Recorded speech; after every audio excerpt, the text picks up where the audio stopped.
Hello everyone, I'm Kripa Shankar Pandey and you are watching Legal Narrative. Today, in this lecture, we are going to discuss four things about labor law. First is the introduction of labor law. Second is its evolution in India. Third is constitutional provision related to and labor laws. And number fourth is the kinds of labor law legislations and their enforcement.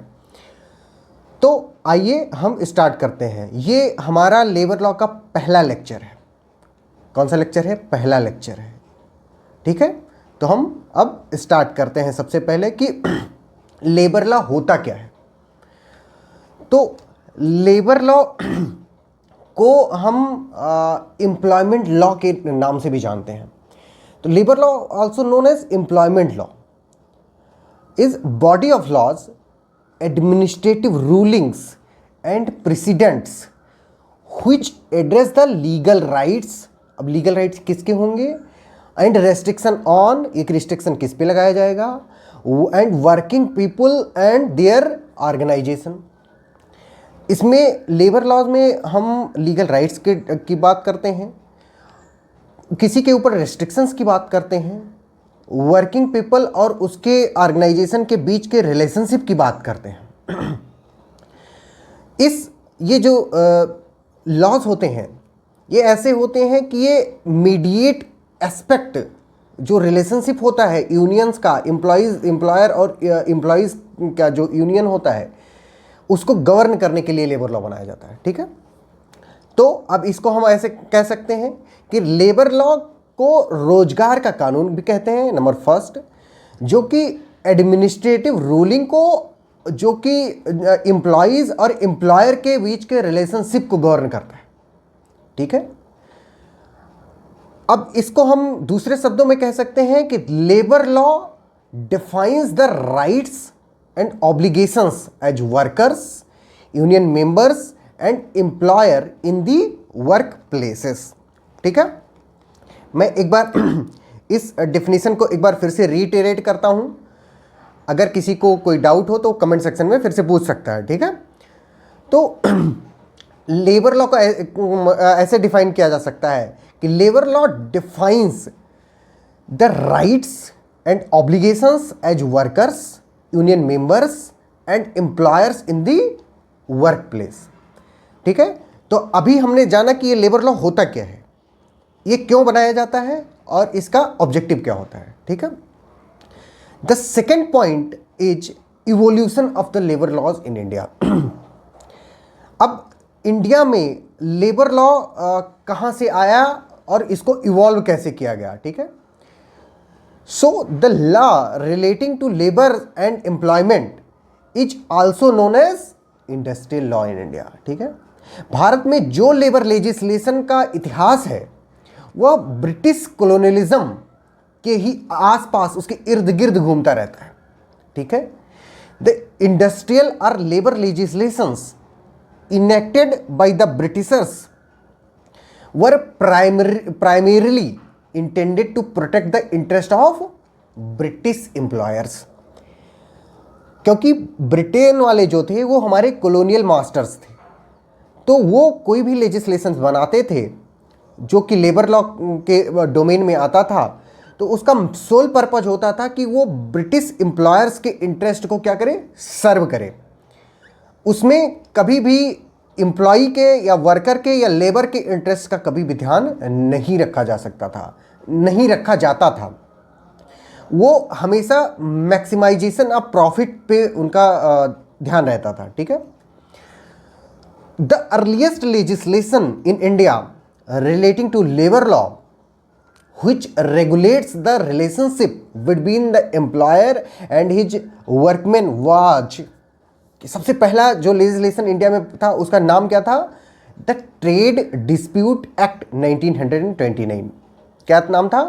The trade dispute act 1920। आपसे पूछा जा सकता है कि भारत का पहला कौन सा कानून था जो कि लेबर लॉ से रिलेटेड था और वर्कर और मालिक के बीच के जो रिलेशनशिप है उसको गवर्न करता था। तो उसका आंसर हो जाएगा हमारा ट्रेड डिस्प्यूट एक्ट 1929। ठीक है, इस एक्ट के जो प्रोविजन थे वो एम्प्लॉयज के राइट टू स्ट्राइक को क्या करते थे, रेस्ट्रिक्ट करते थे। मैंने बताया ना कि जो भी ब्रिटिश वाले जो भी कानून बनाते थे वो क्या थे, उनके ही फेवर में रहा करते थे। तो ये जो एक्ट बनाया गया ट्रेड डिस्प्यूट एक्ट 1929, ये हुआ क्या कि इसने एम्प्लॉयज के जो वर्कर थे उनके राइट टू स्ट्राइक को क्या कर दिया, रेस्ट्रिक्ट कर दिया। ठीक है, उसको रेस्ट्रिक्ट करने के लिए ही बनाया गया। ठीक है, अब उनको कोई भी अधिकार नहीं था कि वो कोई भी एजिटेशन कर सकते, कोई भी स्ट्राइक कर सकते, या कहीं पर भी धरने पर जा सकते काम छोड़ करके। ठीक, provisions were made in this act means the trade dispute act 1929। ठीक है, for restricting the rights of strike and lockout and no machinery was provided to take care of disputes. अब इसमें जो अगर मालिक और लेबर के बीच में अगर कोई डिस्प्यूट हो जाता तो हमेशा मालिक को फेवर किया जाता था। ठीक है, उसमें कभी भी वर्कर्स के राइट का कोई भी ध्यान नहीं रखा जा सकता था। ठीक है, नहीं रखा जाता था।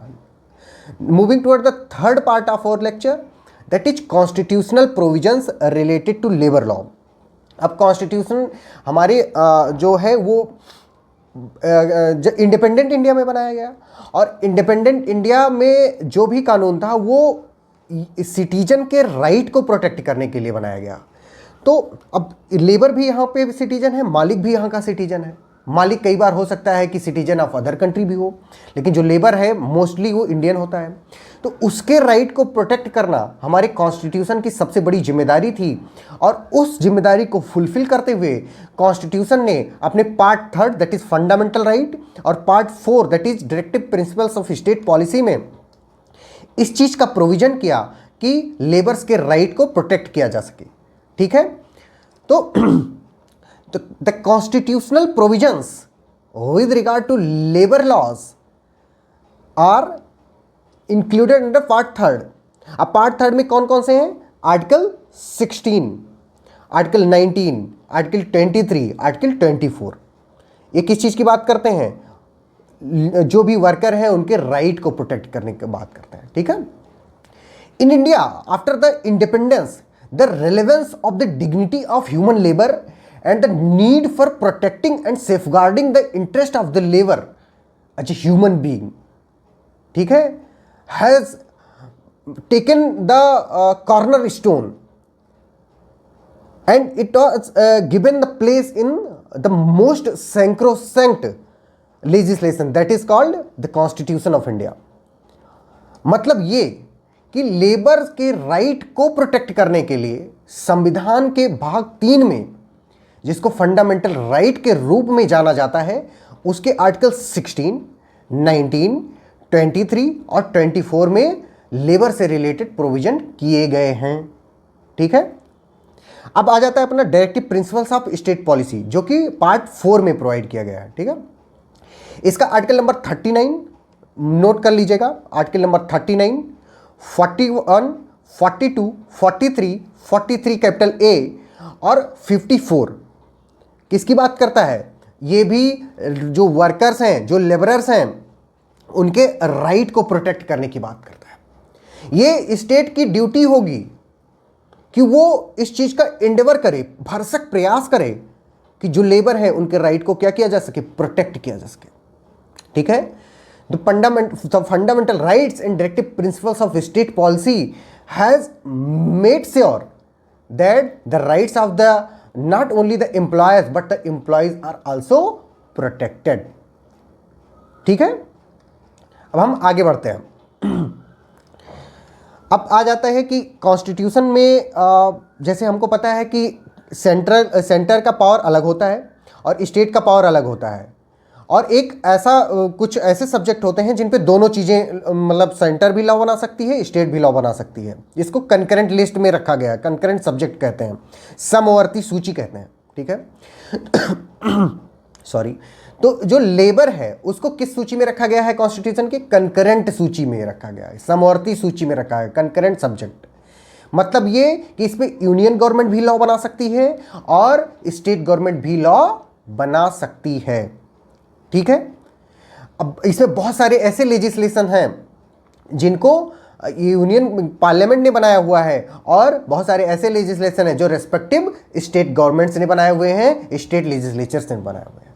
ठीक है, अब हम अपने लेक्चर के 4th स्टेज पर पहुंचते हैं, जो कि है कि categorization of labour laws in the on the basis of enactment, कि किसने इनेक्ट किया, आइदर पार्लियामेंट और state legislature, and its enforcement, और उसका इन्फोर्समेंट कौन कराता है। ठीक है, तो इसमें 4 तरीके से इनको कैटेगराइज किया गया है। पहला इसमें जो लेजिस्लेशन है कि the labour laws which were enacted by the central government, यानी पार्लियामेंट के द्वारा इनेक्ट किए गए हैं, where the central government has the sole responsibility of enforcement. पहला है कि पार्लियामेंट उसको पास करेगी, इनेक्ट करेगी, और सेंट्रल गवर्नमेंट का ये रिस्पॉन्सिबिलिटी होगी कि उसको क्या करे, इन्फोर्समेंट में लाए। इसका एक एग्जांपल है the employees state insurance act 1948।